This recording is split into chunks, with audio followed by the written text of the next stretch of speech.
دنیا کا سب سے بڑا انسانی اجتماع، جہاں امیر اور غریب کا فرق مٹ جاتا ہے، جہاں رنگ، نسل اور زبان کی دیواریں گر جاتی ہیں۔ ایک ایسا سفر جس کی تڑپ ہر مسلمان کے دل میں دھڑکتی ہے۔ لیکن کیا آپ جانتے ہیں کہ اس عظیم سفر کی شروعات کیسے ہوئی؟ کیوں آج سے ہزاروں سال پہلے ایک نبی نے تپتے ہوئے صحرا میں کھڑے ہو کر انسانوں کو پکارا تھا؟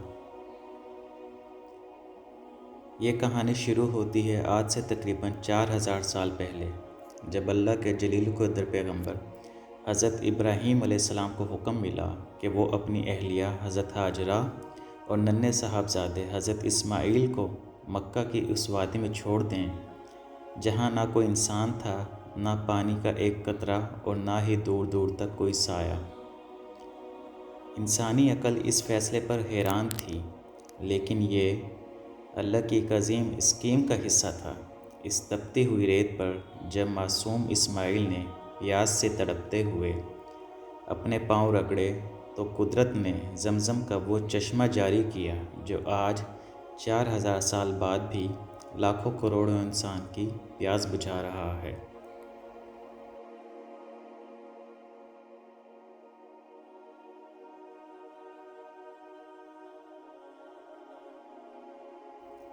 جب حضرت اسماعیل علیہ السلام جوان ہوئے تو باپ اور بیٹے نے مل کر اسی زمین پر اللہ کا پہلا گھر تعمیر کیا، یعنی بیت اللہ۔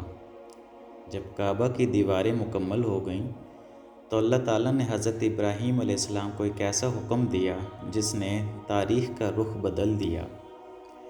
اللہ تعالیٰ نے فرمایا، اور لوگوں میں حج کا اعلان کر دو، وہ تمہارے پاس پیدل اور دور دراز کے راستوں سے آئیں گے۔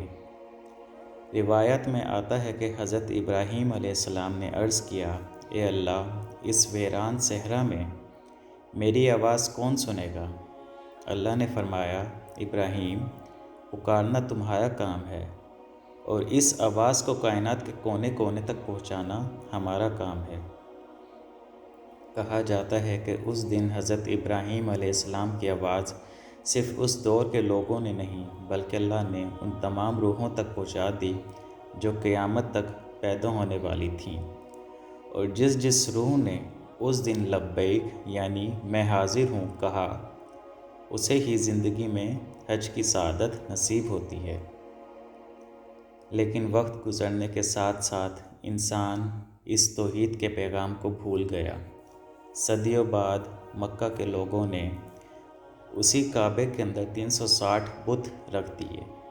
حج کی شکل بدل گئی، لوگ ننگے ہو کر طواف کرنے لگے، سیٹیاں اور تالیاں بجاتے اور حج کی وہ روحانیت کہیں گم ہو گئی۔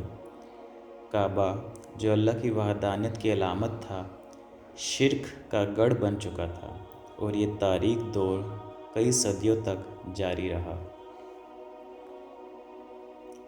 پھر کائنات میں وہ وقت آیا جب نبی کریم صلی اللہ علیہ وآلہ وسلم مکہ میں توحید کا نور لے کر آئے۔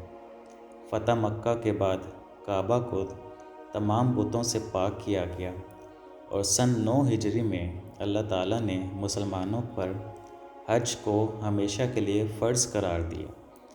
قرآن پاک کی سورہ آل عمران میں صاف حکم آیا ہے کہ جو بھی مکہ تک پہنچنے کی طاقت رکھتا ہے، اس پر زندگی میں ایک بار حج فرض ہے۔ 10 ہجری میں رسول اللہ صلی اللہ علیہ وآلہ وسلم نے خود اپنا پہلا اور آخری حج ادا کیا، جسے ہم حجۃ الوداع کہتے ہیں۔ آپ صلی اللہ علیہ وآلہ وسلم نے لاکھوں صحابہ کے سامنے اونٹ پر خطبہ دیا اور فرمایا، اپنے حج کے طریقے مجھ سے سیکھ لو۔ آج دنیا بھر کے مسلمان اسی طریقے پر حج کرتے ہیں جو محمد رسول اللہ صلی اللہ علیہ وآلہ وسلم نے سکھایا تھا۔ حج اسلام کا وہ عظیم رکن ہے جو ہر مسلمان پر فرض نہیں، بلکہ اللہ نے اس کے لیے کچھ خاص شرائط رکھی ہیں۔ آئیے جانتے ہیں کہ وہ کون سے لوگ ہیں جن پر زندگی میں ایک بار حج کرنا لازم ہے۔ حج صرف اس شخص پر فرض ہے جو ذہنی طور پر تندرست ہو، عاقل ہو، بالغ ہو، یعنی بلوغت کی عمر کو پہنچ چکا ہو۔ بچوں پر حج فرض نہیں ہے۔ حج کے لیے آپ کا صاحب استطاعت ہونا ضروری ہے۔ آپ کے پاس حج کے آنے جانے اور وہاں رہنے کے تمام اخراجات کے لیے حلال مال موجود ہو۔ جب تک آپ حج کے سفر پر ہوں، آپ کے پیچھے آپ کے گھر والوں کے لیے گزر بسر کا مکمل انتظام ہو۔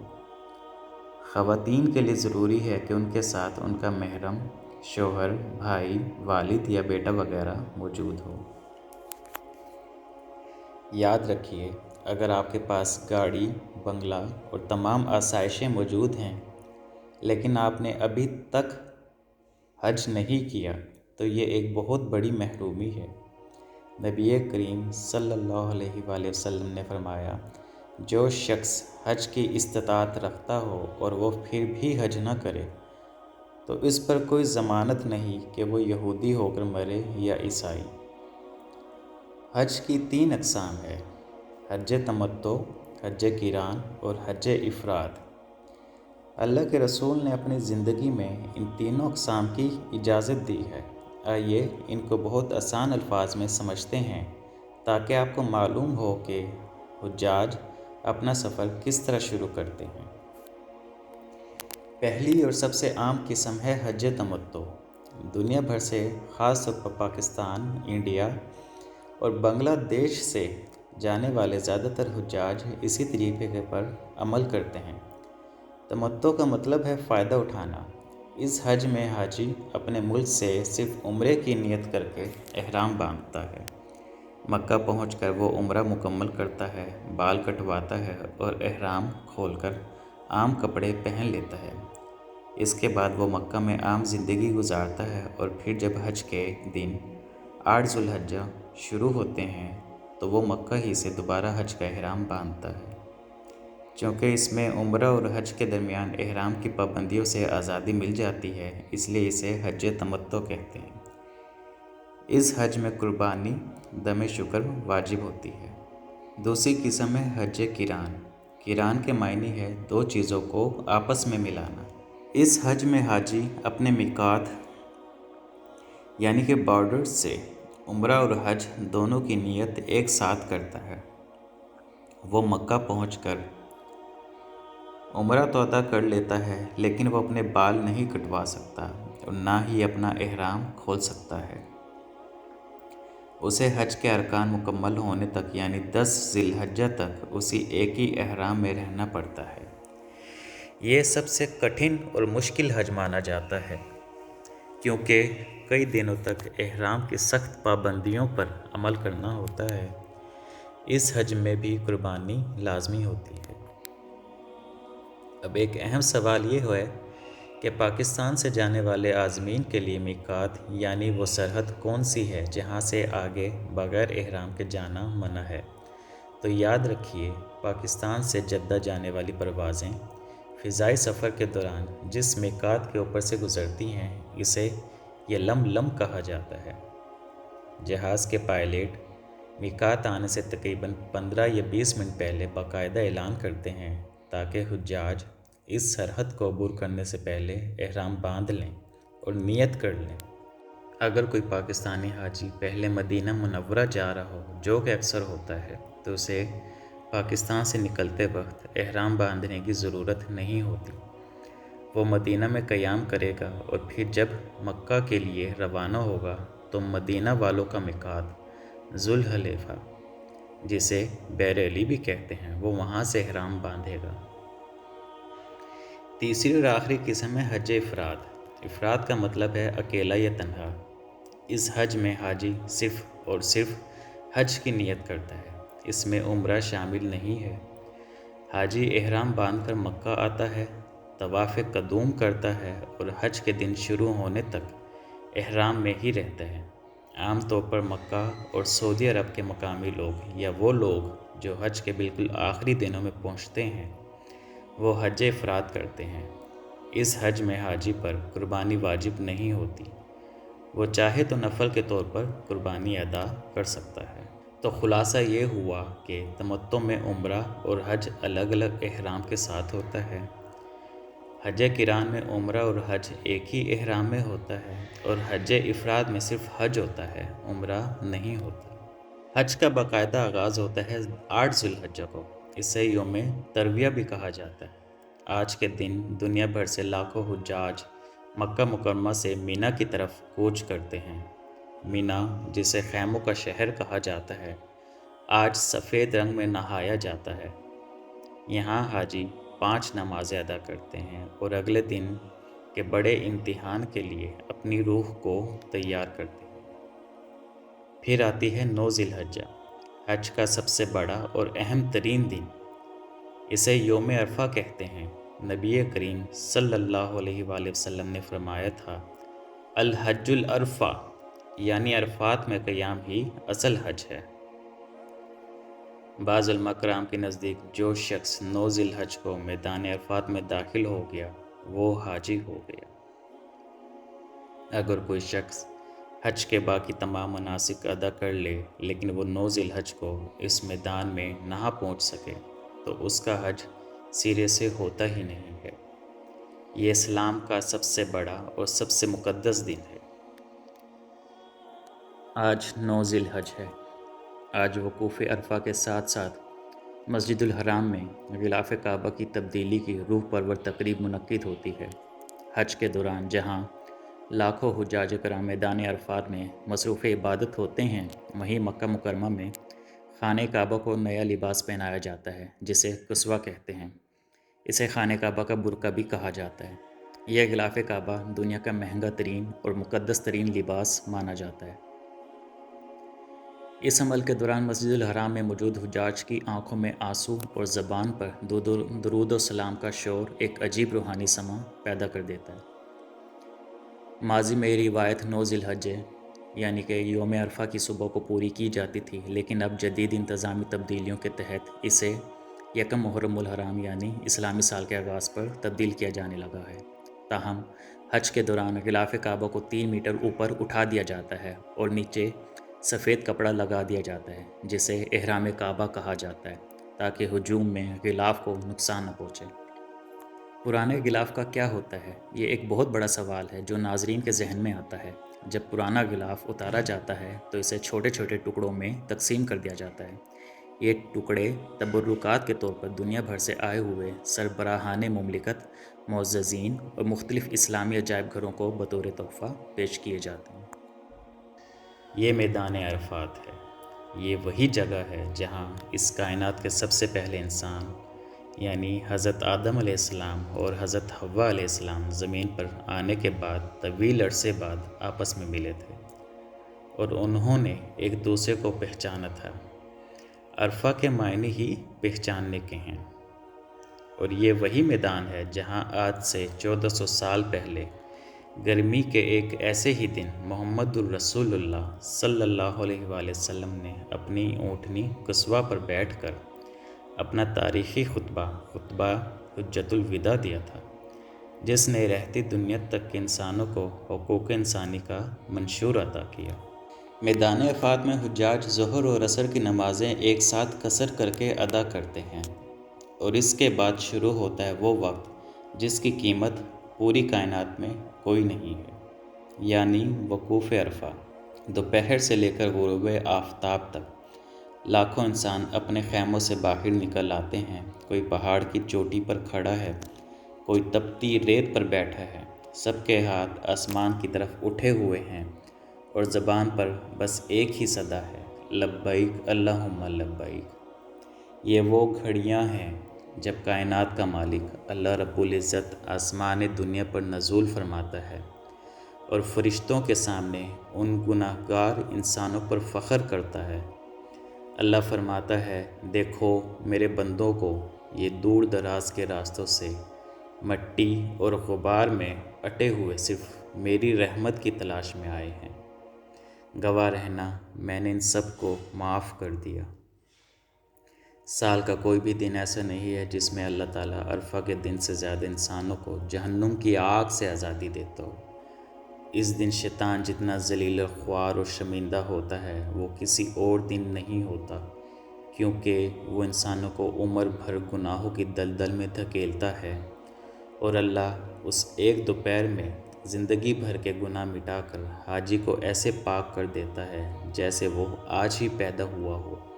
جیسے ہی سورج غروب ہوتا ہے عرفات کا یہ دن ختم ہو جاتا ہے، لیکن حاجی یہاں مغرب کی نماز نہیں پڑھتے۔ اللہ کے حکم کے مطابق لاکھوں کا یہ سیلاب اب مزدلفہ کی طرف بڑھتا ہے۔ مغرب اور عشاء کی نمازیں مزدلفہ پہنچ کر ایک ساتھ پڑھی جاتی ہیں۔ یہاں کوئی خیمہ نہیں ہوتا، کوئی بستر نہیں ہوتا۔ دنیا کے امیر ترین بزنس مین ہو یا غریب ترین لوگ، سب کھلے آسمان تلے ننگی زمین پر ایک ساتھ سوتے ہیں۔ یہ رات مزدلفہ کی رات کہلاتی ہے، جہاں حجاج آرام بھی کرتے ہیں اور اگلی صبح شیطان کو مارنے کے لیے کنکریاں بھی چنتے ہیں۔ اس طرح یوم عرفہ کا دن ختم ہو جاتا ہے۔ حج کے اہم ترین مناسک میں سے ایک رمی جمرات ہے، یعنی شیطان کو کنکریاں مارنا۔ یہ عمل ہمیں اس عظیم واقعے کی یاد دلاتا ہے جب حضرت ابراہیم علیہ السلام اللہ کے حکم پر اپنے لخت جگر حضرت اسماعیل علیہ السلام کی قربانی دینے جا رہے تھے۔ روایات کے مطابق راستے میں 3 مختلف مقامات پر شیطان نے انہیں بہکانے اور اللہ کی نافرمانی پر اکسانے کی کوشش کی۔ حضرت ابراہیم نے ہر بار اسے کنکریاں مار کر اپنے سے دور کر دیا اور ثابت قدم رہے۔ آج حجاج بھی اسی سنت کی پیروی کرتے ہوئے ان مقامات پر کنکریاں مارتے ہیں، جو دراصل اس بات کا عہد ہے کہ وہ اپنی زندگی میں کبھی شیطان کے بہکاوے میں نہیں آئیں گے۔ حجاج یہ کنکریاں مزدلفہ کی رات جمع کرتے ہیں۔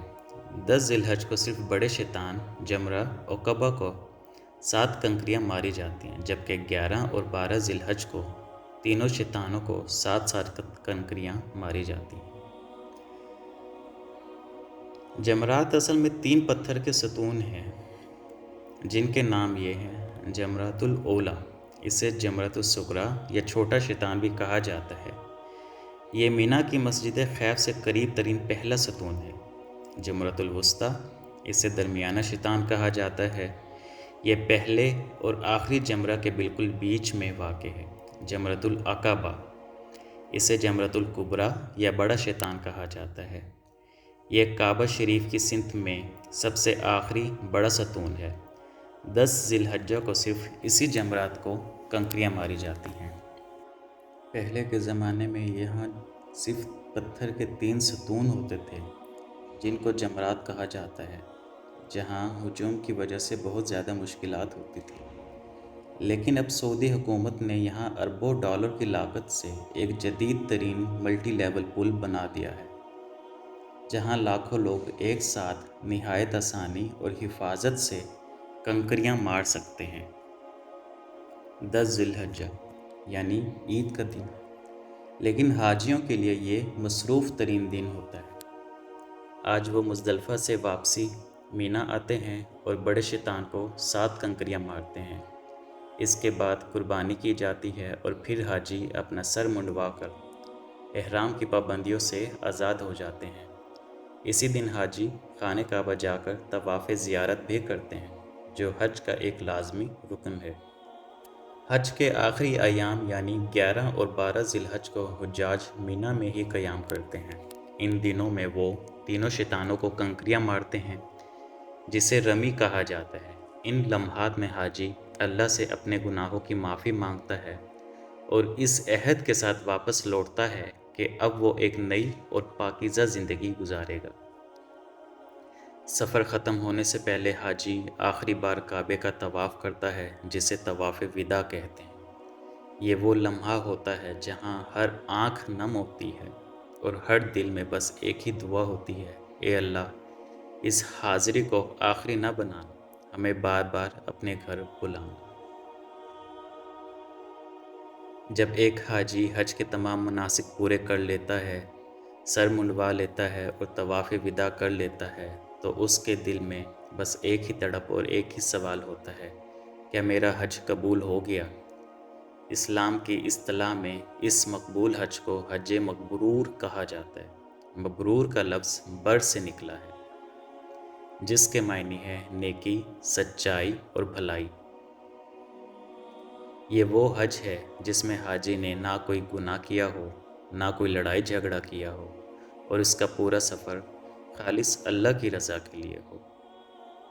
نبی کریم صلی اللہ علیہ وآلہ وسلم سے پوچھا گیا کہ سب سے افضل عمل کون سا ہے؟ آپ صلی اللہ علیہ وآلہ وسلم نے فرمایا اللہ اور اس کے رسول پر ایمان لانا۔ پھر پوچھا گیا پھر کون سا ہے؟ آپ نے فرمایا اللہ کی راہ میں جہاد کرنا۔ پوچھا گیا پھر کون سا ہے؟ تو آپ صلی اللہ علیہ وآلہ وسلم نے فرمایا حج مبرور، یعنی ایسا حج جو مخلصانہ ہو اور مقبول ہو۔ اور ایک اور مشہور حدیث میں رسول اللہ نے فرمایا حج مبرور کا بدلہ جنت کے سوا کچھ نہیں ہے۔ اب سوال یہ پیدا ہوتا ہے کہ ایک عام انسان کو کیسے پتہ چلے کہ اس کا حج مبرور بن چکا ہے؟ علماء کرام فرماتے ہیں کہ اس کی سب سے بڑی نشانی حاجی کی حج کے بعد کی زندگی ہوتی ہے۔ اگر ایک شخص حج پر جانے سے پہلے غصہ کرتا تھا، لوگوں کے حقوق مارتا تھا یا گناہوں میں مبتلا رہتا تھا، لیکن حج سے واپسی پر اس کا دل نرم ہو گیا، اس کی نمازیں پوری ہو گئی، وہ نمازوں کا پابند ہو گیا، اس نے لوگوں کو معاف کرنا شروع کر دیا اور اس کا جھکاؤ دنیا کے بجائے آخرت کی طرف ہو گیا، تو یہ اس بات کی کھلی نشانی ہے کہ اللہ نے اس کا حج قبول فرما لیا ہے اور اسے حج مبرور کی سعادت مل گئی ہے۔ اب بات کریں گے ماضی کے حج اور آج کے جدید دور کی۔ آج ہم مکہ اور مدینہ کے جن خوبصورت ایئر کنڈیشنر اور جدید مقامات کو دیکھتے ہیں، ماضی میں یہ سفر بالکل ایسا نہیں تھا۔ آج سے محض 70 یا 80 سال پہلے تک حج پر جانا زندگی اور موت کا کھیل مانا جاتا تھا۔ یہی وجہ تھی کہ جب پرانے وقتوں میں کوئی حج پر روانہ ہوتا تھا تو وہ اپنے رشتہ داروں اور پورے گاؤں سے ایسے معافیاں مانگتا تھا جیسے وہ اب کبھی واپس نہیں آئے گا۔ لوگ اپنے کفن کا کپڑا تک اپنے ساتھ لے کر کے جاتے تھے۔ پاکستان اور بر صغیر سے جانے والے حجاج مہینوں پیدل، اونٹوں پر یا لکڑی کے پرانے جہازوں کے ذریعے روانہ ہوتے تھے۔ سمندری طوفان، پینے کے پانی کی قلت اور جہازوں میں پھیلنے والی ہیضہ اور طاعون جیسی وبائی بیماریاں راستے ہی میں سینکڑوں حجاج کی جان لے لیتی تھی اور فوت ہو جانے والوں کو سمندر ہی میں سپرد خاک کر دیا جاتا تھا۔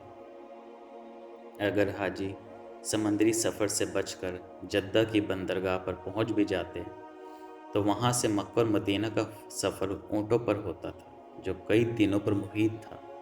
راستے میں صحرا کے ڈاکو اور قزاق قافلوں کو لوٹ لیتے تھے اور مزاحمت پر قتل کر دیتے تھے۔ مکہ کی تپتی ہوئی ریت اور منی و عرفات کے میدانوں میں شدید گرمی اور پینے کے صاف پانی کی عدم دستیابی کے باعث ہزاروں حجاج سائے کی تلاش میں دم توڑ دیتے تھے۔ واقعتاً وہ لوگ اپنی جانوں کی بازی لگا کر حج مبرور کا سودا کرتے تھے۔ لیکن آج مکہ بدل چکا ہے، حج کا سفر بدل چکا ہے۔ اللہ تعالیٰ نے اس دور کے حجاج کے لیے آسانیاں پیدا فرما دی ہیں۔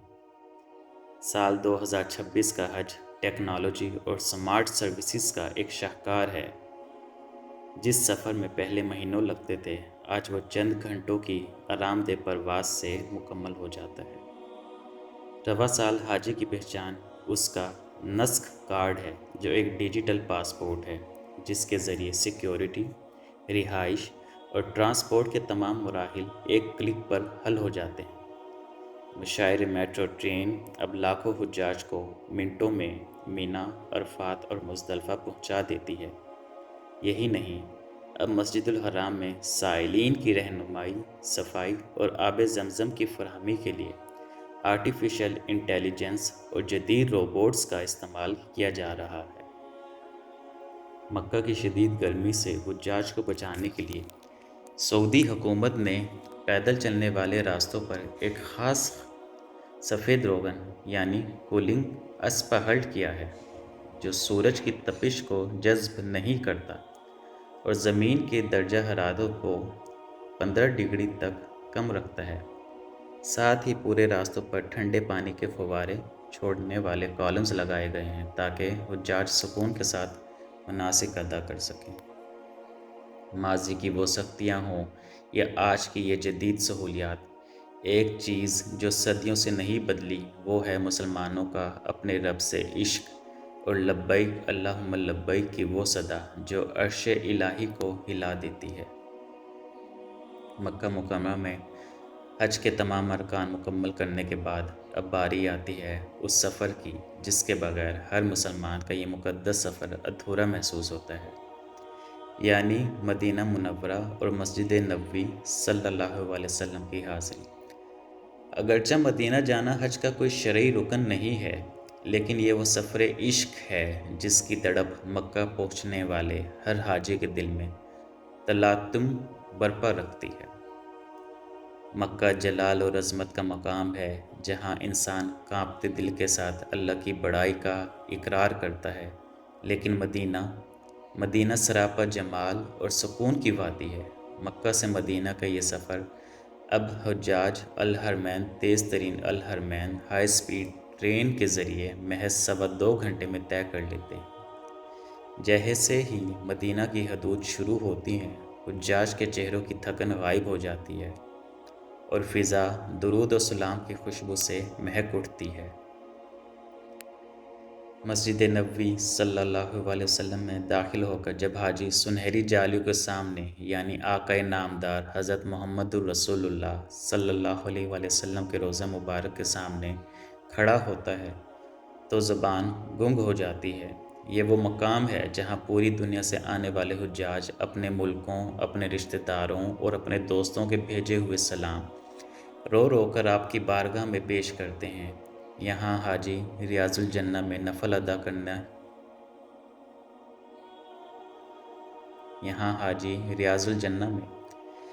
ادا کرنے کی تڑپ رکھتا ہے، جس کے بارے میں آپ صلی اللہ علیہ وسلم نے فرمایا تھا، میرے گھر اور میرے ممبر کے درمیان کا حصہ جنت کے باغوں میں سے ایک باغ ہے۔ مدینہ میں گزارے وہ 8 دن اور 40 نمازیں حاجی کی روح کو وہ تسکین دیتی ہیں جو لفظوں میں بیان نہیں ہو سکتی۔